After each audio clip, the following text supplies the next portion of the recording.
So सकारात्मक विचार आणि नकारात्मक विचार, आपण विचारच इतके जास्त करतो रोजच्या रोज आयुष्यामध्ये, आणि ते लेफ्ट ब्रेनमुळे आपल्याला प्रत्येक वेळी पुढे काय होणार आहे हे आधी जाणून घ्यायची इच्छा असते. असं नाही की प्रत्येक वेळी काहीतरी अडथळे येणार आहेत, आले तर ते तुमच्याच विचारांमुळे येतात की आज असं होणार आहे. हा जेव्हा विचार करता तुम्ही तेव्हा ते तसंच होतं. एखादी गोष्ट सकाळी तुमच्या आयुष्यात काहीतरी नकारात्मक घडली, मग आपण त्याच्या पुढे आज दिवसच खराब आहे असं म्हणायला सुरुवात करतो. खरं तर ती गोष्ट फक्त नकारात्मक घडलेली असते, दिवस खराब आपण करतो त्याच्यानंतर. हा माइंडसेटचा भाग आहे. माझ्याकडनं मला जे पाहिजे ते रोज व्हिज्युअलाइज केलं जातं आणि ते मिळतं. जसं माझ्या अवॉर्डचं मी 1.5 वर्ष झालं गेले व्हिज्युअलाइज करते अवॉर्ड मिळालं कोचिंग मध्ये. सो हा तणाव जो तुम्ही म्हणताय तो दूर करण्यासाठी काय केलं पाहिजे? मला हे नकोय असं म्हटलं की एक्झॅक्टली उलट होतं, तेच येतं तुमच्या आयुष्यामध्ये. सो कॉन्शियस माइंड म्हणजे आपला 12 तास आपण जे दिवसभर जागे असतो तेव्हा जो काम करत असतो त्याला कॉन्शियस म्हणतात. सबकॉन्शियस म्हणजे काय तर 24/7 पूर्ण वेळ जागा असतो. तर सबकॉन्शियस मध्ये जे काही आपण पाठवू ते आपल्या आयुष्यात खरं होतच. सो म्हणून असं म्हटलं जातं की सबकॉन्शियस माइंड प्रोग्रामिंग केल्याने आपल्याला हव्या त्या गोष्टी मिळू शकतात. मेडिटेशन केल्याने आपल्या ब्रेनमध्ये काय डिफरन्स जाणवतो आपल्याला? त्याच्या रचनेमध्ये काय बदल होतो? तुम्ही प्रत्येक ऍक्शन जी करता त्याच्यामागे काहीतरी केमिकल्स रिलीज होतात आणि त्या केमिकल्सच्या रिलीजमुळे बॉडीमध्ये रिॲक्शन होत असतात आणि त्याने भावना निर्माण होतात, इमोशन्स निर्माण होतात आणि त्या इमोशन्समुळे सगळ्या गोष्टी होतात. सगळ्या गोष्टी कुठे मिळतात तर इमोशन्स, फिलिंग्स.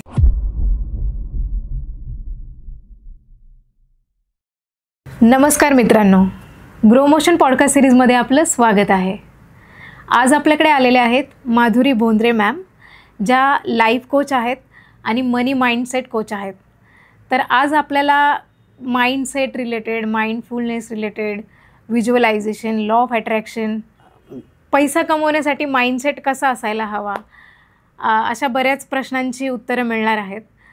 स्ट्रेसमधून आपण कसं काम राहून सगळ्या गोष्टी हँडल करू शकतो, तर या सगळ्याचे खूप सुंदर असे आपल्याला आन्सर्स मिळणार आहेत. Welcome to grow motion podcast ma'am. Yes. Mindset आणि पर्सनल ग्रोथमध्ये काय डिफरन्स आहे मॅम? ओके, आता सगळ्यात आधी माइंडसेट म्हणजे आपण जे विचार करतो आणि ते फिक्स होतात आपल्या मनामध्ये, तर त्याला आपण माइंडसेट म्हणतो आणि ते रिपीटेडली बोलले गेल्यामुळे ते फिक्स होतात. आणि लहानपणापासून आपल्याला तसंच घडवलं गेलेलं असतं, त्याला माइंडसेट म्हणतो. आणि पर्सनल ग्रोथ म्हणजे ह्या माइंडसेटमुळेच आपली पर्सनल ग्रोथ होऊ शकते. जर तुम्ही आजूबाजूच्या लोक काय बोलतायत ह्याचा विचार करून तुमच्या आयुष्यामध्ये काहीतरी गोष्टी करत असाल तर त्याने पर्सनल ग्रोथ तितकीशी होत नाही, जर तुम्ही पाहिली असेल तर. कारण मी सुद्धा असं जनरली खूप पाहिलं आहे की कधीही तुम्ही काहीतरी चांगलं करायला चांगल्या विचाराने गेलात की मागे ओढणारे जास्त असतात. पटकन पुढे तू कर असं म्हणणारं कोणी नसतं, किंवा सपोर्टिंग कॅरेक्टर्स खूप कमी असतात आयुष्यामध्ये प्रत्येकाच्याच. सो आणि घरातले सुद्धा इव्हन बऱ्याच ह्याच्यामध्ये सपोर्टिंग नसतात. काहीतरी वेगळं करायला गेलं की किंवा काहीतरी नवीन कॉन्सेप्ट हे केली की, मग माइंडसेट म्हणजे मला ही गोष्ट करायची आणि मी ती करणार, हा माइंडसेट असतो. आणि पर्सनल ग्रोथ म्हणजे तुम्ही तुमच्या आयुष्यात किती वाढताय त्यामुळे, कारण ग्रोथ त्याच्यावरच डिपेंडंट असतं, सगळं इंटरडिपेंडंट आहे. तसं म्हणायचं तर की मनाचं आपल्या काय फिक्स आहे, काय मी डोक्यात फिक्स करून घेतलंय. म्हणजे समजा मी ठरवलं की मी वर्ल्ड फेमस कोच बनतीये आणि मी बनणार आहे, तर हा माझा माइंडसेट आहे आणि त्या दृष्टीने मी माझ्यामध्ये ग्रोथ करतीये. मग ह्यालाच पर्सनल ग्रोथ म्हणतात. म्हणजेच सगळ्या दृष्टीने मी ग्रूमअप होतीये त्याच्यासाठी की मला कुठेतरी पोचायचंय, तर त्यासाठी मला शिकणं पण गरजेचं आहे आणि माझा तसा माइंडसेटही असला पाहिजे. सो सगळ्या गोष्टी मनातून निर्माण होतात. कुठेही जा जगामध्ये, कुठच्याही पद्धतीमध्ये गेलात तरी मनात सगळ्या गोष्टी आधी सुरुवात होते सगळ्याची आणि मग ती रियालिटीमध्ये येते. सो मन हे खूप महत्त्वाचं आहे. माइंड, बॉडी, सोल या तिन्ही गोष्टींवर गोष्टी खूप डिपेंडेंट असतात. कधी कधी आपल्या मनावर ताण असतो, कधी कधी आपल्या शरीरावर ताण असतो, कधी कधी ह्या दोन्हीवर असल्यामुळे सोलवर येतो. म्हणजे सोलचा एवढा त्याच्यामध्ये पार्ट नसला, ती एनर्जी आहे एक प्रकारची, तर ती एनर्जी कमी जास्त होण्याचा परिणाम होतोच, म्हणजे कमी जास्त होत राहते आपल्या शरीरामध्ये. पण आपण फिजिकल काम म्हणजे रोजच्या ऑफिसला जाणे येणे किंवा लोकांशी कम्युनिकेट करणे यामुळे शरीरावर परिणाम होतो आणि मनातल्या मनात केलेल्या विचारांमुळे मनावर परिणाम होतो. आणि याचं दोन्हीचं रूपांतर स्ट्रेसमध्ये होऊन त्या स्ट्रेसचं कुठेतरी दुखतंय, काहीतरी डिसिजेस होत आहेत किंवा अतिविचारांमुळे पैसा नाही मिळत आहे, रिलेशनशिप चांगल्या काम करत नाही आहेत, हे सगळे प्रॉब्लेम्स तयार होतात. सो माइंडसेट हा इथे काम करतो बेसिकली. आपला जसा माइंडसेट तसा आपण ग्रोथ करणार आपल्या आयुष्यामध्ये. आणि माइंडसेट जितका आपण दुसऱ्याचा ऐकून तयार करू स्वतःच्या डोक्यामध्ये तितका आपण म्हणजे लयाला जातो. त्याच्यामध्ये असा परिणाम म्हणजे माइंडसेट आणि पर्सनल ग्रोथ असा हे असतो. ओके. सो हा तणाव जो तुम्ही म्हणताय तो दूर करण्यासाठी काय केलं पाहिजे? येस, ते तर सगळ्यात महत्त्वाची गोष्ट आहे सध्याच्या काळामध्ये, तणाव. कारण आपण स्ट्रेस हा बेसिकली इतकी साधी गोष्ट म्हणजे सध्या इतकं त्याचा मोठा हे झालेला आहे, आवाका वाढला आहे बेसिकली, की ताण सतत येत असतो आपल्याला कुठच्याही गोष्टींवरनं असू दे. ते कशामुळे येतो हे जाणून घेणं गरजेचं आहे. आपल्याला शांत बसणं माहीतच नाही आहे कोणत्या गोष्टीमध्ये. म्हणजे मी तगदग केल्याशिवाय मला काही मिळणार नाही आहे. मी हार्डवर्क म्हणजे लिटरली लोक हार्डवर्कचा अर्थ हार्डवर्कच घेतात. म्हणजे मला खूप काम केलं पाहिजे मानसिक आणि शारीरिक दोन्ही पद्धतीने. सो तसा त्याचा अर्थ नाही आहे खरं तर. मन शांत ठेवून आयडियाज घेऊन काम केल्याने जो शांतपणे आपण सक्सेस मिळवू शकतो तो नुसत्या हार्डवर्कने होऊ शकत नाही. हार्डवर्क करणारे जगामध्ये खूप लोक आहेत, पण स्ट्रेस पण त्याच्याबरोबर भरपूर येतो.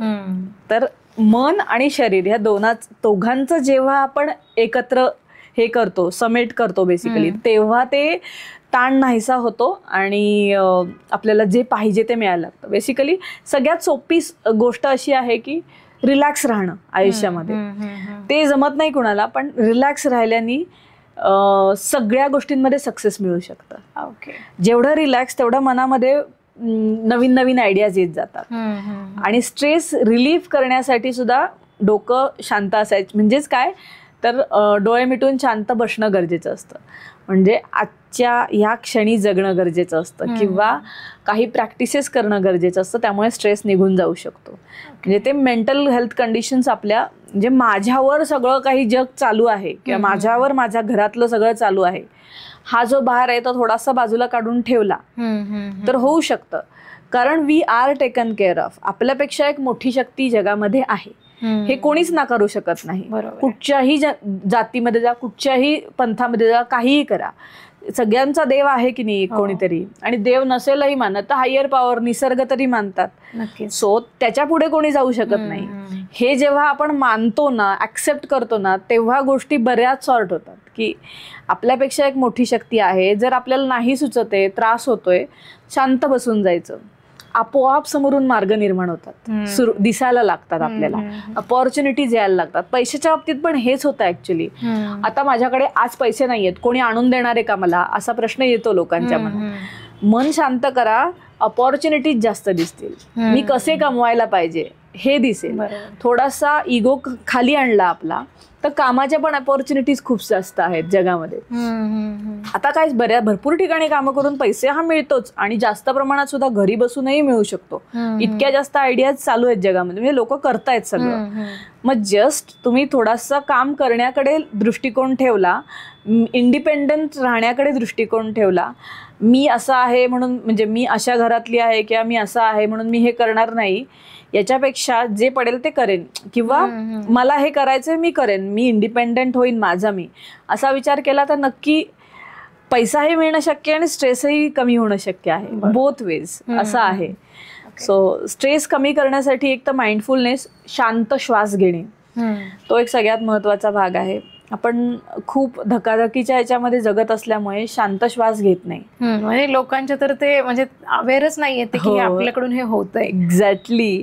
की श्वास ऑटोमॅटिकच चालू आहेत असं लोकांचं असतं. तर ऑटोमॅटिक नाही चालू आहे, ते आपण घ्यायला पाहिजे. खरं प्रॅक्टिस आहे वेगळी ऍक्च्युली, आणि सबकॉन्शियसली चालू आहे ती, असं होतं त्याच्यामध्ये. सो तुम्हाला जेवढे शांत श्वास घेता येतील तेवढं तुमचं सक्सेस वाढतं. म्हणजे पोटापर्यंत एक श्वास घेतला जाऊ शकतो. ब्रीदिंगवरच सगळं आहे. ह्याचं वेगळी पुस्तकं सुद्धा आहेत, त्याच्यावर संशोधन केलेली लोक सुद्धा आहेत. भारतामध्ये डॉक्टर्स लोक जे आहेत, ज्यांचं एक पियुष प्रभात म्हणून आहेत एक डॉक्टर, त्यांचं चॅनल आहे, त्याच्यावर मी हे सगळं पाहिलं. म्हणजे माझं त्यांच्याशी भेटणं पण झालं. सो जस्ट असं की श्वासांचं केवढं जास्त महत्व आहे आपल्या आयुष्यामध्ये. आणि त्या दिवसापासून मी मोठा श्वास घ्यायला लागले. सो मंत्र म्हणताना सुद्धा कोणत्याही प्रकारचा मेडिटेशनमध्ये माझा श्वास खूप मोठा येतो. ते मी प्राणायाम आणि ह्या सगळ्यांनी सुधारलं. पण त्याच्यामुळे ना एखादी सिच्युएशन अशी कठीण आली आयुष्यामध्ये, तर शांत श्वास घेतल्याने कामनेस येतो पटकन. म्हणजे आता आपल्याला ती हँडल करायची आहे. आपण पॅनिक होऊन काहीच उपयोग होत नाही त्या क्षणी. म्हणजे हॉस्पिटलायझेशन असू दे, नाही तर ऍक्सिडेंट्स असू देत, नाही तर अजून काही आपल्या जवळच्या लोकांमध्ये झालं किंवा लांबच्याही लोकांमध्ये झालं, माणूस आहोत त्यामुळे फिलिंग्स असतातच प्रत्येक गोष्टीमध्ये. त्या कंट्रोल करता आल्या पाहिजेत. कारण सीन क्रिएट करून काहीच साध्य होत नाही आयुष्यामध्ये. मन शांत जर ठेवता आलं, सगळ्या ह्याच्यात कंट्रोल करता आल्या फ्रिक्वेन्सीज, तर सगळं शांतपणे पुढे पुढे जात राहतं. एक पीसफुल वातावरण तयार होतं आजूबाजूनी, शांततेचं वातावरण तयार होतं. आणि त्याच्यातून उगाच कलह निर्माण होत नाही, जे हल्लीच्या जगामध्ये दोन्हीचा बॅलन्स म्हणून का विना, पण वाईटही तितकंच वाढतंय चांगल्याबरोबर. तसं चालूच आहे ना. मग त्याच्यासाठी बरं पडतं म्हणजे हे. सो तणाव आपण अशा प्रकारे घालवू शकतो आपला. त्याच्यात काही टेक्निक्स आहेत ज्या मी सगळ्यांना नेहमीच सांगत असते. जसं की होपोनोपोनो आहे. होपोनोपोनो तर रामबाण असं म्हणायला हरकत नाही सगळ्याच गोष्टीमध्ये, की I am sorry, please forgive me, thank you, I love you, ही 4 वाक्य आहेत. स्वतःला माफ करण्यासाठी फक्त आपण हे बोलायचं. म्हणजे हे बोलतो म्हणजे आपण स्वतःला माफ करतो, असा त्याचा अर्थ आहे. सो आपल्या मनामध्ये जे काही विचार चालू आहेत ते विचार 0 करण्यासाठी आपण त्याचा वापर करतो. मग हे 4 वाक्य नुसती म्हटली ना तरीही शांत श्वास व्हायला सुरुवात होतं. एखादं एक्झाम्पल देऊन सांगू शकता तुम्ही? ओके, मग कशासाठी आणि कसं वापरायचं ते. सो आता हेल्थ, रिलेशनशिप, करिअर, मनी हे 4 महत्वाचे भाग आहेत आपल्या आयुष्यामध्ये. तब्येतीत समजा कुठे काहीतरी दुखतंय, आता आपणच काहीतरी केलेलं असतं, त्याचं उत्तर असतं दुखणं खरं तर. आता हे आपण अवेअर नसतो, कारण अवेअरनेसच नाहीये आपल्या स्वतःमध्ये. सो समजा हात दुखतोय, तर त्या अवयवावर हात ठेवला मी आणि मी म्हटलं की I am sorry, please forgive me, thank you, I love you. मी माझ्या भावनांची जबाबदारी घेते आणि माझं मन शांत होईपर्यंत मी हे म्हणत राहिले. ते दुखायचं बंद होतं. सो एवढं कॉन्शियस आपण, म्हणजे आपलं शरीरही आपल्याला ऐकत असतं. आपलं शरीर, आपलं मन, सगळ्या गोष्टी आपण जे बोलतोय ना त्याच्याकडे सगळ्याचं लक्ष असतं. म्हणजे तो अवेअरनेस म्हणतो ना, तो आपल्या प्रॅक्टिसेस मधनं यायला लागतो. आपण स्वतःशी कधी बोलून बघितलंय का हे पण कधी कधी तुम्हाला ऑब्झर्व करायची गरज आहे. कारण खूप बाय डिफॉल्ट गोष्टी आपण करत असतो, अशाच चालू असतात.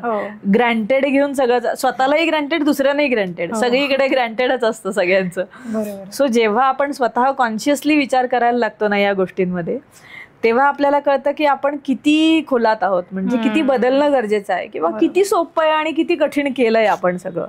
ही रिअलायझेशन्स मलाच माझ्या आयुष्यात आल्यामुळे मी आता एवढ्या ह्यानी सांगत असते की त्या मेडिटेशननी जे काही बदल घडलेत किंवा ह्या सगळ्या प्रॅक्टिसेस आता लोकांकडनंही करून घेताना त्यांना कसे मिरॅक्युलस रिझल्ट्स मिळतात, कसे त्यांच्यामध्ये परिणाम होतात. 10-10 दिवसात लोक निगेटिव्हचे पूर्ण पॉझिटिव्ह होऊन जातात, पुढेही जॉईन होतात. माझ्याकडनं कोचेस पण आता सुरू झालेत, म्हणजे त्यांचेही कमवायला सुरुवात झाली. सो अल्टिमेटली काय आहे, देणं आयुष्यात खूप महत्वाचं आहे. जितकं देऊ तेवढं तुम्हाला डबल मिळत राहणार. आता तिथेही माइंडसेट येतो. माइंडसेटचाच विषय आपला पहिला आला ना, त्याच्यामुळे माझ्या डोक्यात आलं की पैसे देताना कायम मनामध्ये आपलं असं असतं, देऊ का नको देऊ, देऊन काय उपयोग होईल का. तर त्याच्याऐवजी जर तुम्हाला खरंच आवडलं असेल तर इमिजिएटली देऊन मोकळं व्हायचं. त्याच्यातून काहीतरी आउटपुट मिळतच. 0 असं येत नाही आपण वापस. काहीतरी नवीन शिकलो ह्याचं समाधान नक्की असू शकतं, काही नाही तरी. माझा पर्स्पेक्टिव्ह बघण्याचा असा असतो सगळीकडे, कुठेही पैसे द्यायचे झाले तरी काहीतरी नवीन असेलच ना. एक गोष्ट तरी नवीन आपल्याला समजतेच प्रत्येक ठिकाणी जाऊन. सो सगळं एक्सप्लोअर करायचं असतं आयुष्यामध्ये. असं स्वतःला बंद करून घेऊन कोणतीच गोष्ट साध्य होऊ शकत नाही. हे आहे त्याचं. नकारात्मक विचार दूर करून सकारात्मक विचारांकडे कसं आपल्या मनाला आपण वळवायला हवं? तर आता आपण मनामध्ये ना रोज खूप विचार करत असतो. हे सगळीकडे बोललं पण जातं माझ्याकडनं, कारण त्याच्यावरच काम करतोय आपण. माइंडसेट, मन याच्याशीच रिलेटेड असल्यामुळे. सो मनातल्या आपण 2 प्रकारची कर्म करतो, एक फिजिकल, एक मानसिक, म्हणजे मेंटल. सो मनातल्या मनात जे विचार करतो त्याला मेंटल कर्म म्हणतात. आता हे विचार इतके जास्त असतात, आपला लहानपणापासून लेफ्ट ब्रेनच डेव्हलप केलेला आहे, राईट ब्रेनवर एवढा भर दिला गेलेला नाहीये. मे बी आत्ताच्या ह्याच्यामध्ये थोडं स्कूल्समध्ये दिसतंय, नाही असं नाही. म्हणजे सबकॉन्शियस माइंडला भर, क्रिएटिव्ह माइंड तुमचं ऍक्टिव्हेट करणे, ह्याकडे लक्ष देणं. माझ्या मुलीच्या शाळेत तरी मला ते दिसतंय की बाबा तुम्हाला इमॅजिन होतील अशी ड्रॉइंग्स काढा वगैरे सांगितलं जातं. पण इमॅजिनेशन ही गोष्ट आधी आपल्या वेळी सगळं लॉजिकल असं होतं, म्हणजे माझ्या वेळी तरी टॉपिक्स हे करा ते करा असं, किंवा अभ्यास करायचा, मार्क्स मिळवायचे, मगच आम्ही पुढे जाणार, त्याच्याशिवाय काही नाही. डिग्री मिळवली तर मला जॉब मिळणार. हे जे आहे ते आता थोडं बदलायला लागलंय बघायला गेलं तर. माझ्या वेळी 12च्या दरम्यान हे नव्हता विषय, त्याच्यानंतर सुरू झालंय की तुमची डिग्री, तुम्हाला स्किल्स काय आहेत हे बघितलं जायला लागलं. सो ते जास्त महत्वाचं आहे खरं तर. जर करायची इच्छा असेल ना तर तुमची डिग्री नसलं तरी सुद्धा सगळ्या गोष्टी होऊ शकतात जगामध्ये. काही प्रमोट करते अशातली गोष्ट नाही, पण आपलं असं हे आहे की माणसाचा मेंदू एवढा भारी आहे, त्याचा वापर करणं शिकायला पाहिजे आपल्याला, त्याच्याशिवाय कसं पुढे जाणार असं आहे. सो सकारात्मक विचार आणि नकारात्मक विचार, आपण विचारच इतके जास्त करतो रोजच्या रोज आयुष्यामध्ये, आणि ते लेफ्ट ब्रेनमुळे आपल्याला प्रत्येक वेळी पुढे काय होणार आहे हे आधी जाणून घ्यायची इच्छा असते. माझी मुलगी सुद्धा आत्ता हे विचारते, मग सकाळी जायच्या आधीच न्यायला तू येणार आहेस ना, मग तू कशी येणार आहेस, मग तू कुठे येणार आहेस, इतके डिटेल्स हवे असतात तिला. म्हणलं कशाला, एक दिवस तरी असं झालंय का की मी तुला उशिरा न्यायला आले. सो एवढा स्ट्रेस एवढ्या लहानपणी, म्हणजे असं होऊन जातं ते मला, म्हणजे बाय डिफॉल्ट जडणघडण अशी झालीये असं मला म्हणायचंय. आता मी तिचं गोष्टी करतेय, हळूहळू तिलाही शिकवते सगळं, पण सांगायचा मुद्दा, आपण सगळं पुढचा विचार करून मोकळे झालेलो असतो. लेट इट बी ना. आपल्या काही गोष्टी नॉर्मल होतच असतात आयुष्यामध्ये, असं नाही की प्रत्येक वेळी काहीतरी अडथळे येणार आहेत. आले तर ते तुमच्याच विचारांमुळे येतात की आज असं होणार आहे. हा जेव्हा विचार करता तुम्ही तेव्हा ते तसंच होतं. म्हणजे आजचा दिवस चांगला जाणार आहे असं जर तुम्ही म्हटला तर चांगला जातो. एखादी गोष्ट सकाळी तुमच्या आयुष्यात काहीतरी नकारात्मक घडली, मग आपण त्याच्या पुढे आज दिवसच खराब आहे असं म्हणायला सुरुवात करतो. खरं तर ती गोष्ट फक्त नकारात्मक घडलेली असते, दिवस खराब आपण करतो त्याच्यानंतर. हा माइंडसेटचा भाग आहे. सो तिथल्या तिथे सोडून देणं हा महत्वाचा भाग आहे त्याच्यामध्ये. मग नकारात्मकता काढून टाकण्यासाठी आपण अगेन होपोनोपोनो आहे, EFT आहे. होपोनोपोनोचा अर्थ अगेन मी मगाशी 4 वाक्य सांगितली तेवढीच. मी होपोनोपोनो एवढं का सांगते तर ह्याच्यामध्ये असं आहे की खूप सिम्पल 4 वाक्य आहेत, काही त्याच्यामध्ये मोठं लॉजिक घ्यायची गरज नाहीये. तुम्ही नुसतं मनातल्या मनात म्हटलं तरीही प्रॉब्लेम सॉल्व्ह होतात, काही करावंच लागत नाही. इवन आपण देवाचं म्हणतो तर त्याला खूप मन लावून करायची गरज असते, त्याच्यानंतर देव प्रसन्न होतो. किंवा खरंच असंच असतं की खूप मनापासून केल्यावरच आपल्या मनासारखं देव करतो असं हे असतं. सो तसंच आहे या याच्यामध्ये, थोडंसं इझी पद्धतीमध्ये आहे की तुम्ही फक्त मनातल्या मनात म्हणा, तुमचे अतिविचार, निगेटिव्ह विचार निघून जाणार आहेत. मग नकारात्मकतेतून बाहेर आलो की सकारात्मकताच आहे सगळी. कारण त्यावेळेस आपलं ऑलरेडी निगेटिव्ह माइंड असतं, त्यावेळेस त्याला परत पॉझिटिव्ह मध्ये आणून ती प्रॅक्टिस करणं, म्हणजे तितकं कॉन्सन्ट्रेशन नसेल तरी चालेल. हो, एक्झॅक्टली. फक्त हे 4 वाक्य म्हणत राहिलं ना मनातल्या मनात की वन फाईन डे, म्हणजे पहिल्या दिवशी रिझल्ट मिळतोच, पण वन फाईन डे असं होतं की एखादा आपण गढूळ ग्लास पाण्याचा घेतलाय, गढूळ पाणी आहे त्याच्यामध्ये, ते नळाखाली धरलं तो ग्लास, त्याच्यात ते पाणी जात जातं सारखं, आणि मग ते गढूळ पाणी बाहेर येत जातं. आणि थोड्या वेळाने बघितलं तर पूर्ण ग्लास क्लिअर पाण्याचा असतो. का तर जशी होपोनोपोनोची तुम्ही हिलिंग करत राहाल तसं हळूहळू हळूहळू नकारात्मक विचार बाहेर पडतायत असं करून पूर्ण हिलिंग होतं. सो ते रोज करणं गरजेचं असतं थोडंसं. आणि इट्स लाईक अ मेडिसिन. जसं आपण औषध घेतो तसंच शरीराच्या ह्या गरजा आहेत. आपण गाडीचं सर्व्हिसिंग करतो, शरीराचं सर्व्हिसिंग, मनाचं सर्व्हिसिंग असं म्हणू शकतो याला आपण. की मन शांत केलं तर कोणत्याच प्रकारचे रोग याचा हे होत नाही, म्हणजे बरंच कमी होतात त्या गोष्टी येणं आपल्या आयुष्यात. आणि जितके जास्त विचार करू तेवढे जास्त अडथळे आहेत. आणि मेजरली काय होतं, माझं निशही मनी आहे, त्यामुळे मी मधनंच येते त्याच्यावर, की लोकांना प्रॉब्लेम जास्त पैशाच्या बाबतीतच असतात आणि त्याच्यामुळे मग हेल्थवर होतात, मग ते रिलेशनशिपवर निघतात आणि ते करिअरवर पण निघतात. सो ऑल अँड ऑल म्हणून मी सुरुवात केली पैशाबद्दल शिकवायला, की इट्स युअर माइंडसेट. तुम्हाला हवा आहे ना, तर मला मिळतोय असं रोज म्हणा. मी आत्ता रिसेंटली एक टेक्निक माझ्या कोर्समध्ये पण सांगितली, इथेही सांगते, खूप सोपी आहे. एमिल कू नावाचे एक शास्त्रज्ञ आहेत, तर त्यांनी हे केलंय, कॅन्सर पेशंटवर केलं होतं आणि तो बरा झाला होता. असं त्या काळी म्हणजे 80च्या आधी मला वाटतं असेल, तर तेव्हा जास्त कॅन्सरवर अवेलेबल नव्हतं आणि US मध्ये असेल हे बहुतेक नावावरनं. तर त्यांनी काय केलं, एक वाक्य, मी पूर्णपणे स्वस्थ आहे, हे वाक्य 21 दिवस रोज 1 तास डोळे मिटून बंद करून बोलायला लावलं त्या माणसाला. 21 दिवसांनी he was perfectly fine. Oh my God, seriously असंही होतं जगामध्ये. पण म्हणजे ते डेडिकेशन आहे, 1 तास ते रोज बसलेत. पण म्हणून मी हे सांगते म्हणून तुम्ही सगळं सोडून नाही, हे फक्त प्रूफ आहे, ते कुठेतरी लिहिलेलं आहे म्हणून सांगतेय मी. तुमच्या औषधांबरोबर हे पण करायला सुरुवात करा हेल्थच्या बाबतीत.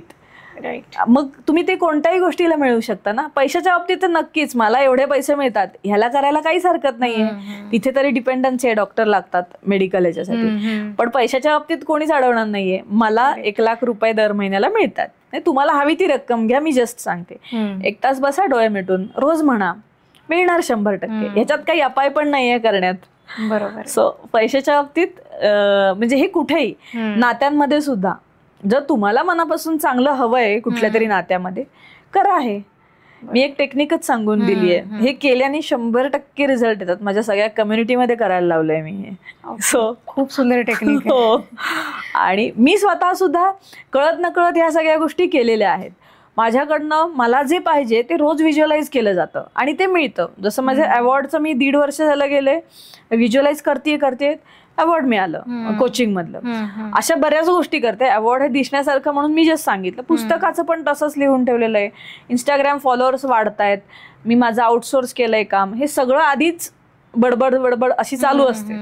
जसं मी प्रोग्राम करते, जसं सांगते, तशा गोष्टी समोरून येतात मला, तसं ते वर्कआउट होतं. सो काय, रिपिटेशन इन माइंड, हीच महत्वाची गोष्ट आहे, की मनामध्ये परत परत तेच बोलणे, जे पाहिजे ते बोलणे. मग मला हे नकोय, मला हे हवंय, ते नकोय ते कशाला बोलायचे, जे पाहिजे तेवढंच बोला. कारण मग असे पण प्रश्न असतात, मला हे असं स्पेसिफिकली नकोय आणि मला हे स्पेसिफिकली हवंय, असं पण विचारणारी लोक असतात. मी म्हणलं हवंय हे क्लिअर आहे ना, मग ते तेवढंच बोलायचं, नकोय हे बोलायचंच कशाला. बरोबर आहे. जे हवंय म्हणजे जिथे तुम्ही फोकस कराल ते एक्सपांड होतं. मग ते मी पण असं ऐकलंय की ते निगेटिव्ह पॉझिटिव्ह हे नाही बघत, तुम्ही जे बोलताय त्या एनर्जीवर ते काम करतं. बरोबर, किती त्याची फ्रिक्वेन्सी आहे त्यावर लॉ ऑफ अट्रॅक्शन काम करतं. बरोबर, तसंच आहे. सो पॉझिटिव्ह निगेटिव्ह कळत नाही. मग मी मला हे नकोय असं म्हटलं की एक्झॅक्टली उलट होतं, तेच येतं तुमच्या आयुष्यामध्ये. सो हवंय हा विषय असला पाहिजे. मला पैसे हवेत, माझ्याकडे पैसे येत नाहीत, याचा अर्थ असा होतो तुम्हाला नकोय. हा उलटा अर्थ जातो युनिव्हर्सकडे जाताना, म्हणजे देवाकडे जाताना. त्यामुळे बोलताना सुद्धा पॉझिटिव्ह अफर्मेशन काम का करत नाहीत लोकांच्या आयुष्यात, हे त्याचं माझ्याकडे दर महिन्याला 1 लाख रुपये येत आहेत, हे पॉझिटिव्ह अफर्मेशन आहे. माझ्याकडे येत नाहीयेत हे अफर्मेशन नाही होऊ शकत. किंवा असं सतत आपण मनाशी हे निगेटिव्हच रिपीट करत असतो की मला हे मिळत नाही, माझं हे होत नाही, मी किती प्रयत्न केले हे होत नाही, माझ्या आयुष्यात असं कामच करत नाही. बरं मी सकाळपासून पॉझिटिव्ह राहिलं, मी होपोनोपोनो केलं, दुपारी मी निगेटिव्ह झाले, असे सुद्धा म्हणजे आता मी एवढी एनर्जेटिकली हे करते असं सुद्धा असतं लोकांचं. पेशन्स नावाची गोष्ट नाहीये त्याच्यामध्ये, की थोडासा वेळ द्यावा लागतो गोष्टींना. एका दिवसातही बदलणारे आहेत माझ्या इथे, पण ज्यांचं नाही होत थोडासा वेळ द्यायचा. वेळ दिला की आपोआप तुमच्यामध्ये पण बदल होणार. काय होतं, हे करताना ना भरपूर अडथळे येतात प्रत्येकाला, की मग करावंसच नाही वाटत, मग मला दुखतच आहे, मग बॉडी हेवीनेस येतो. कारण इतकी निगेटिव्ह वाईब्स किंवा निगेटिव्ह एनर्जी साठलेली असते आपल्या मनामध्ये, विषय साठलेले असतात. ते बाहेर पडताना कुठून तरी शरीराला पण जागा हवी असते ना. मग पहिले थोडे दिवस त्रास होतो आणि मग ते नॉर्मल व्हायला लागतं. मग होपोनोपोनो करून होत नाही म्हणजे काय, तर तुमचं रिलीफ होतंय, रिलीज होतंय अजून, म्हणून ते पहिले काम कधी कधी कोणाकोणाला नाही होत असं असतं. सो माइंड म्हणजे सबकॉन्शियस माइंड आणि कॉन्शियस माइंड, तर यातला डिफरन्स काय एक्झॅक्टली? सो कॉन्शियस माइंड म्हणजे मगाशी थोडंफार सांगितलंच मी, त्याच्यावरच अजून डिटेल्स मध्ये जाते मी आता त्याच्या. सो कॉन्शियस माइंड म्हणजे आपला 12 तास आपण जे दिवसभर जागे असतो तेव्हा जो काम करत असतो त्याला कॉन्शियस म्हणतात. सबकॉन्शियस म्हणजे काय, तर 24/7 पूर्ण वेळ जागा असतो आणि रात्री तो अजून जास्त जागा असतो असं. तर सबकॉन्शियसमध्ये जे काही आपण पाठवू ते आपल्या आयुष्यात खरं होतंच. सो म्हणून असं म्हटलं जातं की सबकॉन्शियस माइंड प्रोग्रामिंग केल्याने आपल्याला हव्या त्या गोष्टी मिळू शकतात. सो ते कसं, तर आपण समोर एक काहीतरी बोलत असतो आणि बॅक ऑफ द माइंड जे चालू असतं त्याला ते सबकॉन्शियसमध्ये असतं. किंवा आता आपण समजा हे एक्झाम्पल खूप वेळा बोललं जातं पण सिम्पल आहे. कार चालवायला नवीन शिकत असलो आपण की खूप कॉन्शियसली आपण चालवतो ती कार, मग तेव्हा आपण कॉन्शियस माइंडने चालू असतो आणि एकदा सवय झाली की हात पाय हँडल कसं आपण हलवत आपल्यालाही कळत नाही, म्हणजे ते आपोआप होत जातं आपल्याकडनं. So that is subconscious process. नंतर ती सबकॉन्शियस म्हणजे सवय झाली, हॅबिट बिल्डिंग झाली आपली, त्यामुळे ती गोष्ट झाली. इवन श्वास, कोण कोण स्वतः हे करून श्वास घेतं, म्हणजे तुमच्यापैकी कोणी घेत असेल का, कॉन्शियसली मी श्वास घेते, प्रत्येक श्वास मी असा मोठा घेते. सो तीही गोष्ट आपल्याकडनं सबकॉन्शियसली अनकॉन्शियसली चालू असते, श्वास घेणे हे सुद्धा. म्हणून मग असं आहे की आपल्याला जे पाहिजे त्याबद्दल विचार करून, जास्तीत जास्त विचार करून व्हिज्युअलाइज केल्यामुळे ती गोष्ट खरी होते. ओके. मग आपली, म्हणून मी म्हणतो की स्वप्न पूर्ण करणे. तर मटेरियलिस्टिक गोष्टी म्हणतो ना, तर ते खरंच सोपं आहे जगामध्ये. आता म्हणताना मला लोक म्हणू शकतात की पैसा मिळवणं एवढं सोपं आहे का, तर हो खरंच आहे. जेव्हा तुम्ही मनापासून त्याचा विचार करता की रिलेशनशिप विथ माणसाबरोबर कशी रिलेशनशिप आहे आपली, नातं आहे, तसं पैशाबरोबर नातं तयार करा. पैसे मला हवे आहेत हे मनापासून असलं पाहिजे मनामध्ये, तर पैसे हळूहळू यायला लागतात, एका दिवसात नाही होत. It's a process again. पण जेव्हा मनापासून निगेटिव्ह विचार त्याच्यामध्ये येत नाहीत आणि पैसे मला हवे आहेत ही भावना सतत चालू राहते, तेव्हा हळूहळू ते मिळवण्याचे मार्ग मिळायला लागतात. सो इथे असंच आहे की सबकॉन्शियसमध्ये ते घालणं महत्त्वाचं आहे. तर ते कसं जातं नॅचरली, तर आपण रात्री झोपताना आणि सकाळी उठताना, जेव्हा जेव्हा रात्री झोपताना आपण आपल्याला जे हवेत ते विचार करून झोपणं आणि सकाळी उठताना जे विचार करायला, म्हणजे जे हवंय ते विचार करणं, या 2 गोष्टीमुळे सबकॉन्शियस माइंड प्रोग्रामिंग होतं. म्हणजे ग्लानीमध्ये ब्रेनवेव्ह फ्रिक्वेन्सीज असतात ज्या आपल्या आयुष्यामध्ये काम करत असतात. रात्री झोपताना एक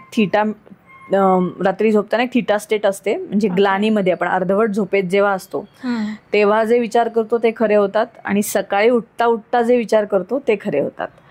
सो हे नॅचरल देवाने दिलेलं आहे. हे तुम्ही करून बघितलं तुम्हाला कळेल की कसं इमिजिएट बेसिसवर खरं झाल्यात गोष्टी. ओके. असं होतं. त्याच्याही वेगळ्या प्रॅक्टिसेस असतील. हो, भरपूर आहेत. सो हे एक झालं म्हणजे कॉन्शियस आणि सबकॉन्शियस, चेतन अवचेतन मनामधला फरक. आणि चेतन मनाने आपण बरंच करत असतो, अवचेतननी सुरू केलं की ट्रिमेंडस रिझल्ट्स येतात आयुष्यामध्ये. म्हणजे इम्पॉसिबल वाटणाऱ्या गोष्टीसुद्धा पॉसिबल होतात. आणि दॅट्स मी. हो, तुम्ही तुमच्या जर्नीबद्दल सांगितलं. हो, नक्कीच खूप जिवंत उदाहरण आहे आपल्याकडे. हो, त्यामुळे हे होतंच. नक्कीच हे आहे की आपण जसा विचार करू तसं. हे रिअलायझेशन्स मलाही आली की अरे मग मी असा विचार करते तर मला हवा तसा विचार पण मी करू शकते आणि ते पण खरं होऊ शकतं. हे करता करता आलेली रिअलायझेशन. म्हणून मग त्यावेळी असं झालं की मग त्यावेळी सपोर्ट पण कोणी नसलं तरी मॅटर करत नाही. म्हणजे मी जसं म्हटलं तसं आपण प्रत्येक वेळी नवीन असताना ना, काय करतेय असंच असतं प्रत्येकाचं. मग कोणी असं सपोर्ट करायला येत नाही पटकन. सो त्यावेळी जर तुम्ही स्वतः तेवढे कॉन्फिडंट असाल ना, तर फरक पडत नाही या सगळ्या गोष्टींचा चालू असलेल्या आपल्या आजूबाजूला. सो ते महत्त्वाचं ठरतं. तर तुम्हाला ते असणं गरजेचं, तो कॉन्फिडन्स असणं गरजेचं असतो किंवा त्या प्रकारे काम करणं महत्त्वाचं असतं. राईट. सो कॉन्शियस आणि सबकॉन्शियस मन ह्याच्याबद्दल एवढं आहे. ओके. सो मॅम, डोपामिन हार्मोन्सचा काय रोल आहे एक्झॅक्टली? तर असं म्हणतात की हसतमुख राहावं. आपल्याला लहानपणापासून सांगितलं जातं की कायम हसतमुख असावं किंवा आनंदी जगावं, आनंदी असावं. तर त्याचा तेच आहे की मलाही माझ्या लहानपणापासून सांगितलं गेलं होतं आणि आम्ही खरंच हसतमुख पण आहे, मी तरी आहे, आणि आनंदीही राहतो. म्हणजे जास्तीत जास्त आनंदी राहण्याचा प्रयत्न माझा नेहमी असतो. आणि मी म्हणते रादर मला आनंदी राहायचंय रोज, की रोजचं आयुष्य चांगलं जगणे हे खूप महत्वाचं आहे. उगाच हे ते करण्यात काही मोठा हे नसतो. म्हणून मग त्या हसण्यामुळे डोपामिन क्रिएट होतं, म्हणून ते हसणं महत्वाचं आहे. आणि डोपामिन क्रिएट झाल्यामुळे आनंदही निर्माण होतो आणि तुम्हाला ज्या हव्या आहेत त्या गोष्टी हव्या तशा पद्धतीने वर्क करू लागतात. ते सगळं ना, याच्या मागे एक सायन्स पण आहे. हे जे मी सगळं बोलते तर हे सायंटिफिक सुद्धा आहे. म्हणजे काय तर तुम्ही प्रत्येक ॲक्शन जी करता त्याच्यामागे काहीतरी केमिकल्स रिलीज होतात आणि त्या केमिकल्सच्या रिलीजमुळे बॉडीमध्ये रिॲक्शन होत असतात आणि त्यानी भावना निर्माण होतात, इमोशन्स निर्माण होतात आणि त्या इमोशन्समुळे सगळ्या गोष्टी होतात. सगळ्या गोष्टी कुठे मिळतात तर emotions, feelings. When you have feeling about something, काहीतरी मिळवण्याबद्दलची तुमची भावना खूप जोरात आहे तर ती तुम्हाला मिळणार. ती भावना कशी आणायची, ती त्याचं मागचं सायन्स हे आहे सगळं. की काही गोष्टी केल्यामुळे, हसण्यामुळे डोपामिन क्रिएट होतं, मग आनंदी राहायला होतं. आनंदी राहायला लागलं की आपल्याला हव्या त्या गोष्टी सहज मिळू शकतात. पण तोंड मांडून बसल्यावर कुणाला तुमच्याशी बोलावं तरी वाटेल का? नाहीच होत ना हे. मग इट इज एक्झॅक्टली अपोजिट ना. मग हेच महत्वाचं आहे की कायम हसतमुख राहावं, आनंदी राहावं, आणि समोरच्यालाही तुमच्याशी बोलावं असं वाटतं. एनर्जी कळते माणसाला. माणूस म्हणजे बिझनेसमध्ये असल्यावर तर अजूनच जास्त मी म्हणेन लगेच हे होऊन जातं ते. मग समोरचा माणूस येऊन बोलतोही, पुढेही गोष्टी घडतात आणि बदलही होतात. सो आनंदी राहण्याचा हा एक मोठा बेनिफिट आहे आपल्या आयुष्यामध्ये की ज्या गोष्टी हव्या आहेत त्या मिळतात. आणि feeling is the secret of everything. आयुष्यामध्ये काहीही मिळवायचं असेल तर भावना पाहिजेत. मग मटेरियलिस्टिक वस्तू असू देत किंवा पॅशन असू दे तुमचं, किंवा तुम्हाला काहीतरी पीस हवा आहे आयुष्यामध्ये, किंवा नुसतंच छान जगायचंय, ह्या असू देत गोष्टी, काही असू दे, ते आनंदी जगणं आणि फिलिंग, मनातलं भावना ही खूप महत्वाची आहे. भावनांमुळेच सगळ्या गोष्टी घडतात. आता भावना कशा निर्माण करायचा हा पण प्रश्न येतो लोकांना की भावना कशा काय येणार, मला आता कार हवी आहे, त्याची भावना कशी आणू. तर कारमध्ये बसल्यावर जो फील येतो ना, म्हणजे नवीन नवीन बसतो ना, तेव्हा आपल्याला असा खूप आनंद असतो त्या गोष्टीचा, एक्साइटमेंट असते. ती एक्साइटमेंट जर फील केली दुसऱ्याच्या कारमध्ये बसून, so you will get that for your car also. आणि त्यामुळे ती फिलिंग जर स्टोअर करता आली तर ती लवकर येते आपल्या आयुष्यात. खरंच कार ते क्षण लवकर यायला लागतात, असं असतं. ते फील करणं खूप महत्वाचं आहे. फिलिंग अगेन अँड अगेन ते खूप महत्वाचं आहे. सो फिलिंग्स ह्या खूप महत्वाच्या आहेत आपल्या आयुष्यामध्ये. फिलिंग्सनेच गोष्टी होतात. म्हणजे आता एक माणसाबद्दल सुद्धा असंच आहे. मनामध्ये तुमचे चांगले फिलिंग्स असतील तर समोरच्या माणसामध्ये सुद्धा तसेच फिलिंग्स येतात. ओके. आणि एनर्जेटिकली जेव्हा आपल्याला समजतं ना ते, सो एनर्जी ट्रान्सफर होते. मग ती प्रेमाची असू दे, रागाची असू दे, कुठच्याही प्रकारची असू दे, so it transfers always. So feelings खूप महत्वाची आहेत. आता त्यामुळे म्हणजे फिलिंग इज द सिक्रेट असं पुस्तक पण आहे नेव्हिल गोडार्ड यांचं. हे एक लॉ ऑफ अट्रॅक्शन कोच होते US मध्ये. बेस्ट पुस्तक आहे. आणि त्याच्यातनं मला हे सुद्धा समजलं की फिलिंग्स आहे त्याच्यामुळे कळल्या. आणि मग मला आता त्याच्यामुळे इतकं सहज होतात की मला काही हवंय तर मला फिलिंग हवी आहे त्याची, ती आपोआप येणारी गोष्ट. मग ती कुठच्याही गोष्टीमध्ये असू दे, मटेरियलिस्टिक वस्तूची असू दे, मटेरियल गेन्सची असू दे, किंवा माणसांबद्दलची असू दे, किंवा हेल्थ बद्दलची असू दे, whatever it is, feeling is required. ती फिलिंग आणण्याची गरज आहे. आपले ड्रीम्स किंवा जे काही गोल्स आहेत तर ते मिळवण्यासाठी व्हिज्युअलायझेशनचा कसा वापर करायला हवा? आता व्हिज्युअलायझेशन तर खूप महत्त्वाचा रोल करतं आपल्या आयुष्यामध्ये. कारण ह्याच्यामध्ये इतकं छान आहे. म्हणजे एखादी गोष्ट हवी आहे ती चित्र स्वरूपात पाहणे. जनरलच आपला भाव आहे, टेंडन्सी आहे माणसाची. कोणतीही गोष्ट बोलली ना की पटकन इमॅजिन होते, चित्र इमॅजिन होत असतात. किंवा समजा मी हा मोबाईल दाखवला, हा बघ असं म्हटलं आणि डोळे बंद कर म्हणून सांगितलं, बंद कर, तुला हा मोबाईल दिसेल तरी सुद्धा राईट. सो ह्यालाच व्हिज्युअलायझेशन म्हणतात. सो असं तुम्ही बघूनही करू शकता किंवा जनरल इमॅजिनेशन मध्ये 3 प्रकारची लोक असतात. ऑडिटरी, कायनेस्थेटिक, हे NLP मधला भाग आहे. VAK म्हणतात त्याला, व्हिज्युअल, ऑडिटरी आणि कायनेस्थेटिक. व्ही म्हणजे काही लोकांना पटकन व्हिज्युअलाइज होतं. ए म्हणजे ऐकणं, ऑडिटरी. कायनेस्थेटिक म्हणजे फील अँड टच. ओके. कोणाकोणाकडे डॉमिनन्स कशाचा जास्त असू शकतो. एखाद्याला ऑडिटरीच जास्त येतं, एखाद्याला कायनेस्थेटिक असतं. 2 गुण एकाकडे जास्त चांगले असतात. सो ऐकणे आणि व्हिज्युअलायझेशन हे माझं, किंवा फील करणं, माझे तिन्ही आहेत प्रोबॅबली, पण व्हिज्युअलायझेशन खूप जास्त चांगलं आहे. सो व्हिज्युअल्स आणले डोळ्यासमोर की तशीच्या तशी कंडिशन आयुष्यात क्रिएट होते. ओके. आणि हे प्रत्येक वेळी झालेलं आहे माझं, म्हणजे होतच. मला करायचं असतं ते मी करून घेते बेसिकली. असं तुम्ही सांगितलं होतं, खूपच छान होतं ते सगळं. ठीक आहे. सो व्हिज्युअलायझेशन असं म्हटलं ना तर कसं करायचं हे इन शॉर्ट सांगते आणि मग आपण पुढे जाऊ. ठीक आहे. तर एका वेळी एका ठिकाणी बसून रोज करावं, ज्याचा उपयोग आपल्याला होतो, आणि तेच रोज बघावं. मग त्याच्यामध्ये 5 सेन्सेस येणं महत्त्वाचं. ते 5 सेन्सेसनी तुम्ही केलं ना तर त्याचा अजून छान उपयोग होतो. 5 सेन्सेस म्हणजे डोळ्यांनी बघणे, कानांनी ऐकणे, जसं VAK सांगेल तसंच. Touch and feel, taste, smell, हे 5 सेन्सेस आहेत. सो विथ दॅट जर तुम्ही ते पाहिलं दृश्य तर तुम्हाला ते लवकर मिळतं. ओके. मग याची प्रॅक्टिस म्हणजे जसं तुम्ही आधी सांगितलं होतं की 1 तास तरी तुम्ही ॲफर्मेशन बोलायला हवेत. ती एक प्रकारची प्रॅक्टिस होती. तर अशा वेगवेगळ्या आहेत. तर यामध्ये मग हे व्हिज्युअलायझेशन किती वेळ करायला हवं किंवा कसं? आता ते 5 मिनिटंही पुरतं. ओके. पण रोज करायला पाहिजे. ओके. मिळेपर्यंत असं. सो मला आता त्याचं आवड असल्यामुळे वन बाय वन डोळे उघडून पण व्हिज्युअलायझेशन चालू असेल. हो, खरंच होतं तसं पण. आणि व्हिज्युअलायझेशन झाल्यामुळे ऍक्च्युली तशा सिच्युएशन्स पण नंतर क्रिएट होतात ना लगेच. त्यामुळे त्याचीही मजा येते की बाबा मग ते होणार आहे म्हणल्यावर मग ते करायला पाहिजे. हे एक सुरुवात माझे असतेच कायम.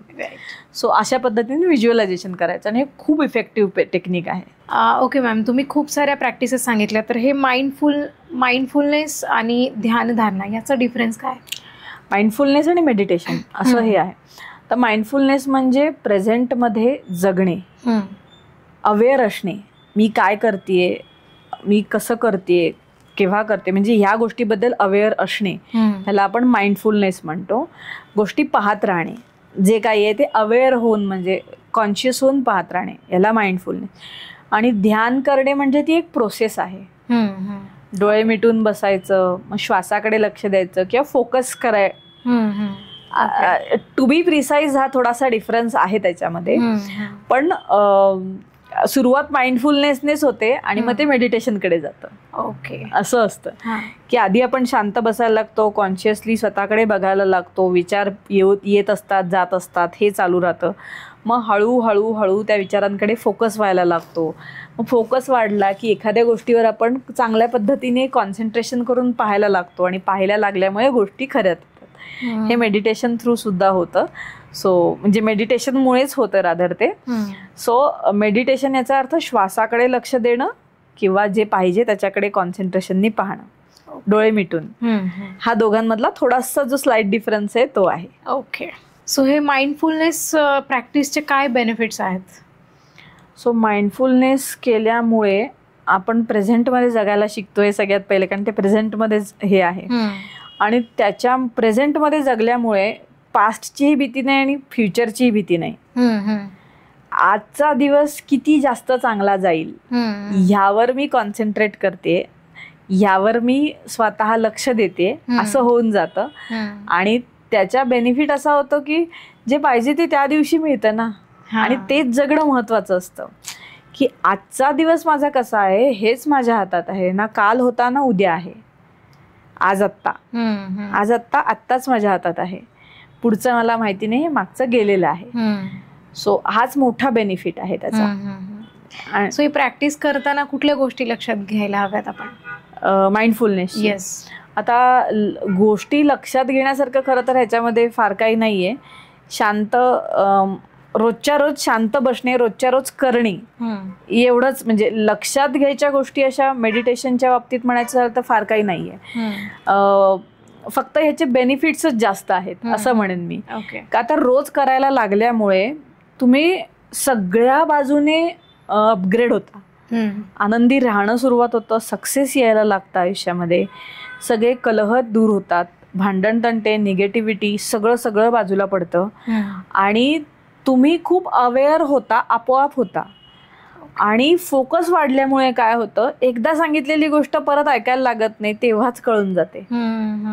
पाठही काही करावं लागत नाही, लिटरली कोणतीच गोष्ट सहजच येऊन जाते. म्हणजे हा माझ्यातला पण मला डिफरन्स कळतो की फोकस कसला चांगला झालाय गोष्टींमध्ये. मी एकदा ऐकलं की झालं, म्हणजे संपलं, म्हणजे सगळं समजून जातं. आता मग ती पुस्तकं म्हणजे लिसनिंग स्किल्स जी म्हणतात ना, ती जबरदस्त वाढली आहेत माझी, की मी कोणाचंही शांत बसून ऐकू शकते. प्रोबॅबली त्याच्याचमुळे मी लाईफ कोचिंग पण करू शकते, कारण लोकांचं ऐकणं हेच आहे ना, कारण कंटिन्युअस कॉल्स चालू असतात आणि सगळ्यांना काही ना काही आपलं सांगायचं असतं. सो खूप सारी निगेटिव्ह एनर्जी पण तुम्हाला मॅनेज करावी लागत असेल ना? हा, नाही, ती मेडिटेशनमुळे होते मॅनेज, ते आहे. म्हणजे मॅनेज समाऊ आय मग देवाचीच कृपा आहे हेच म्हणते. म्हणजे हायर पॉवरनेच ती शक्ती दिली आहे, मी सोर्स आहे आणि तो ऑरा निर्माण झालाय, त्यामुळे निगेटिव्ह एनर्जी अशी येऊन हे करत नाही, ती जाते आपोआप बाहेर. म्हणजे बाहेरच्या बाहेरच फिरत असते असं होतं. आणि त्या प्रॅक्टिसेस पण हेल्प करतात, कारण देवाच्या मनात असल्यावर सगळ्या गोष्टी चांगल्याच असतात असं. कारण मी सोर्स आहे त्याच्यासाठी म्हणते की कुठेतरी एनर्जी खूप चांगल्या पद्धतीने कनेक्ट झाली माझी, जेणेकरून त्याचा उपयोग असा होतोय की मला अगदी योग्य वेळेत तुम्ही भेटलात असं प्रत्येक जण म्हणतो. कुठच्या देवाला त्यांनी सांगितलंय आणि त्यांना समोर माझा व्हिडिओ आलाय, अशी एनर्जी कनेक्ट होतीये सध्या. आणि आय कॅन फील दॅट, कारण मलाही असं काही म्हणजे ह्याच्यामध्ये दिसलं होतं माझ्या स्वप्नांमध्ये वगैरे. सो त्याच्याबद्दल डिस्कशनचं हे नाही, पण हां, जे चांगल्या एनर्जीज ज्या मला कनेक्ट झाल्या आहेत त्याबद्दल मला अनुभव खूप चांगला आहे. आणि लोक जी येतात ती सुद्धा त्या एनर्जीशीच कनेक्टेड असलेली जास्त येत आहेत असं मी पाहते. सो खूप चांगलं. तुम्ही तुमच्या जर्नी बद्दल सांगत होता त्यावेळेस अगदी पॉझिटिव्ह वाईब्स मलाही आले होते, म्हणजे मला ते अनुभवायला मिळालं, खूप छान वाटलं तेव्हा. ओके, म्हणजे आताही वाटतं. थँक्यू. मेडिटेशन केल्याने आपल्या ब्रेनमध्ये काय डिफरन्स जाणवतो आपल्याला, त्याच्या रचनेमध्ये काय बदल होतो? हो, तर तोच खूप महत्वाचा मोठा मुद्दा आहे असं म्हणेन मी, किंवा माझ्यामध्ये सुद्धा झालं तर तेच झालं प्रोबॅबली. कारण मी एक शाय, कोणाशी न बोलणारी, मनात खूप भीती असणारी, किंवा कुठच्याच गोष्टीचा कॉन्फिडन्स नव्हता. असं बिलकुल वाटत नाही बोलून. हो, आता नाहीये मी. एक्झॅक्टली, म्हणजे मोठा बदल जर दिसतोय तर नक्कीच काहीतरी आहे. सो असं होतं माझं. मग सगळे ग्रँटेड सहज घ्यायचे, मी कसं बोलू इथपर्यंत माझ्या मनात असायचं. कोणाशी, घरातले असू देत बाहेरचे असू देत, एनीवन. जो कॉन्फिडन्स आता चेहऱ्यावर दिसतो तो नव्हताच कधी. So everything was messed up. मनातनं कळतंय की मला नकोय हे, पण ते होतं माझ्यामध्ये. मग ते कशामुळे असतं, ते आपल्या आजूबाजूच्या वागण्यामुळे, लोकांच्या माइंडसेट्स, त्यांनी सांगितलेल्या गोष्टी आपण त्या फॉलो करतो, माइंडसेट बनवून घेतो, त्या सगळ्या गोष्टींमुळे असतं. जेव्हा मी मला कळले तेव्हा मी बदलले, हा विषय. आणि मग मी तेव्हा कुणाचंच ऐकलं नाही की मला काय करायचंय हे. जसं मला समजायला लागलं तेव्हा मला ऐकायचंच नव्हतं कोणाचं, आणि मी माझी प्रगती करत गेले. मग मला काही अपोज नव्हते का, सगळीकडनं अपोजच असतात प्रत्येक गोष्टीला. कोणीही येऊन तुम्हाला असं घ्या, तुम्ही छान करताय असं कधीच म्हणत नाही, कोणीच म्हणत नाही. आई असते, आई आणि सख्ख कोणी असेल तर तेवढंच. बाकी कोणी, म्हणजे नवरा पण असू शकतो त्याच्यामध्ये, पण बाकी असे कोणी येऊन तुम्ही फारच छान करताय असं सांगत नाही. एकदा एस्टॅब्लिश झालं की ऑफकोर्स दिसतंच म्हणजे लोकांना ते. पण तर त्या ह्याच्यामध्ये मला म्हणायचंय की फक्त सुरुवात करायची गरज असते. आपल्याला पहिल्यांदा इम्पॉर्टन्स हवा असतो आणि मग सगळ्या गोष्टी करायच्या असतात. तर इम्पॉर्टन्स सगळ्यात खाली नेऊन ठेवला की तो आपोआप सगळ्यात वर येतो. हे मी अनुभवलं की आधी मला पण इम्पॉर्टन्स हवा असायचा, पण देन आय लर्न्ड की इम्पॉर्टन्ससाठी नसतं करायचं. आपल्या आत्मिक समाधानासाठी जेव्हा करायला लागतो ना, तेव्हा इम्पॉर्टन्स आपोआप येतो. आता मी त्याच्या मागे नाहीये, आता मला आपोआप मिळतो. कारण लोकांमध्ये ट्रान्सफॉर्मेशन, म्हणजे तुम्हाला देता आलं पाहिजे तुम्ही जर ट्रान्सफॉर्म करू शकताय दुसऱ्याला तर तुम्हाला भरभरून मिळणार आहे. आणि तेच ब्लेसिंग आहेत माझ्यासाठी खूप जास्त, की मी लोकांवर काहीतरी बदल करू शकते लोकांमध्ये. आणि हेच स्वप्न आहे की मोठं ते होत घेऊन जायचंय. सो हा जो मेंदूचा बदल म्हणायचा ना, तो हाच आहे की मी काहीच नव्हते आणि मी सर्व काही आहे. हाच मोठा हे आहे आता, की ह्याच्यापेक्षा जास्त अजून काय असू शकतं हे म्हणते मी. की जे स्वतःला कमी समजतात, मी काही करू शकत नाही, सगळं तुमच्या मनचं आहे, सगळं करू शकतात. मेंदू सगळ्यांना सेम दिला आहे देवाने. नॉर्मल माणसाकडे 86 बिलियन न्यूरॉन्स आहेत मेंदूमध्ये. वापरायचे की नाही आपण ठरवायचं. एनर्जी सगळ्यांकडे आत्म्यामध्ये आहे, वापरायचे की नाही आपण ठरवायचं. म्हणजे तेच आहे. तुम्हाला अपोज येणार, गोष्टी नाही होते, तुला जमत नाही, असं सगळं होणार. हो ठीक आहे, त्यातून मार्ग काढून पैसे लागतात असं नाही आहे प्रत्येक गोष्टीसाठी. तुम्ही माइंडसेट असा करा की मला न पैसे देता करायचं आहे, तर मी काय करू. तर प्रायमरी किंवा मग मला पैसे आपोआप अरेंज होत आहेत असंही मनामध्ये हे करा. मी सुद्धा सुरुवातीला इन्व्हेस्टमेंट ही लागतेच, प्रत्येक गोष्टीमध्ये आधी पैसे द्यावे लागतात. मला कोर्सेससाठी द्यावे लागले, मला शिकण्यासाठी द्यावे लागले, लाखात द्यावे लागले. मी जॉब सोडून बसले होते. पण त्यावेळी काय होतं, क्रेडिट कार्ड्स होती, लोन्स होते, मला आपोआप मिळायची कारण जॉबमध्ये होते, त्यानंतर मला मिळत होती लोन्स.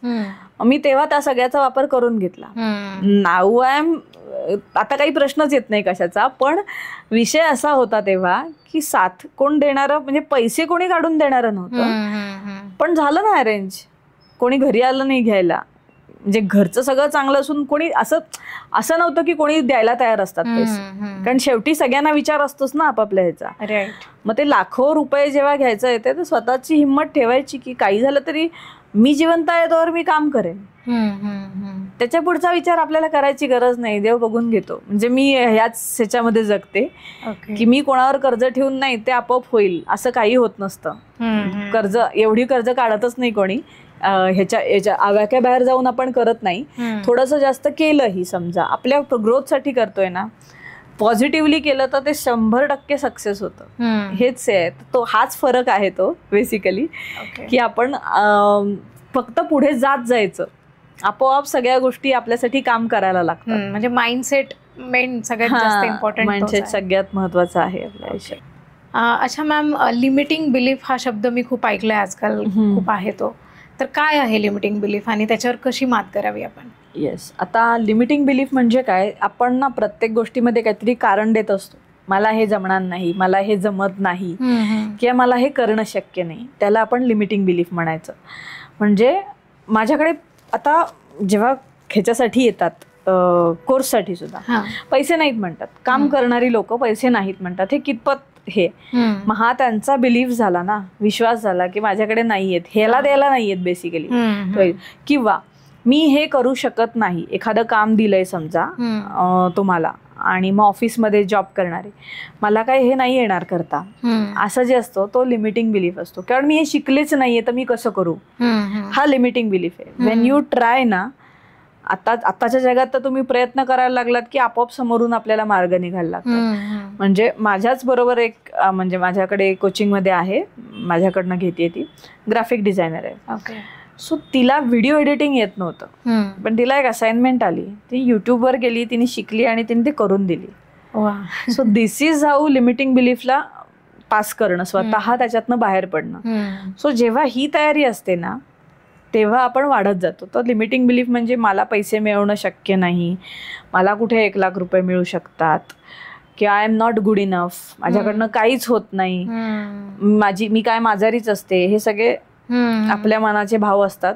कुठल्या तरी एखाद्या सिच्युएशनवरनं ते निर्माण झालेले असतात आणि आपण ते रिपीट करत राहतो. ते रिपिटेशन थांबवायला हवं, आपल्याला हवंय त्या गोष्टीचं रिपिटेशन व्हायला हवं. त्याचे काही टेक्निक्स आहेत का लिमिटिंग? हो आहे, NLP थ्रू आहेत खरं ते. सो ज्या गोष्टीची सवय आहे त्या गोष्टीतून जे नाही जमत असं वाटतं ते ट्रान्सफॉर्म करायचं. जसं की I can walk easily, I can earn money easily. हे दोन इझिली पैसे मिळत नाहीत असं सगळ्यांचा बिलीफ असतो. सो त्याच्यासाठी मी सिम्पल हा सगळीकडे सांगते सध्या. आपण चालू शकतो हा आपला बिलीफ आहे. So I can walk easily, I can earn money easily, हे 10 वेळा म्हणायचं. ओके. सेम फिलिंग होऊन जातात. मग प्रोग्रामिंग बेंदूमध्ये चेंज होतं आणि त्या प्रोग्रामिंगमुळे काय होतं, आपोआपच आपल्याला मार्ग मिळायला लागतात इझिली पैसे कमावण्याचे. ओके. सो दॅट्स हाऊ तुम्ही बिलीफ चेंज करू शकता तुमचे. आणि डिटेलमध्ये शिकावं लागतं ते, पण एक सिम्पल हे मी सांगितलं की असं आपण आपला बिलीफ चेंज करू शकतो. तर आज आपण mindfulness, mindset, visualisation, law of attraction अशा बऱ्याचशा कॉन्सेप्टबद्दल खूप छान असा माहिती आपल्याला आज मॅमने दिलेली आहे. तर तुम्हाला काही क्वेश्चन्स असतील तर मॅमचा नंबर डिस्क्रिप्शन बॉक्समध्ये दिलेला आहे. तुम्ही नक्कीच त्यांना क्वेश्चन विचारू शकता, त्यांना पर्सनली कॉन्टॅक्ट करू शकता. मॅमचे पर्सनल क्लासेसही आहेत, त्या पर्सनल सेशन्सही घेतात, इवन क्लासेसही घेतात. तर तुम्ही त्यांना नक्कीच कॉन्टॅक्ट करा आणि तुमच्या लाईफला अजून पॉझिटिव्ह बनवा. तुम्हाला जे हवं आहे ते तुम्ही मिळवू शकता. त्याचे टेक्निक्स तुम्हाला मॅम नक्कीच सांगतील. तर अशाच नवनवीन मोटिवेशनल पॉडकास्टसाठी ग्रो मोशन पॉडकास्ट चॅनलला सबस्क्राईब करा, लाईक करा आणि कमेंट करा. धन्यवाद. हा व्हिडिओ आपल्याला कसा वाटला ते आम्हाला कमेंट बॉक्समध्ये कळवा आणि आपल्या मित्रांबरोबर शेअर करायला विसरू नका.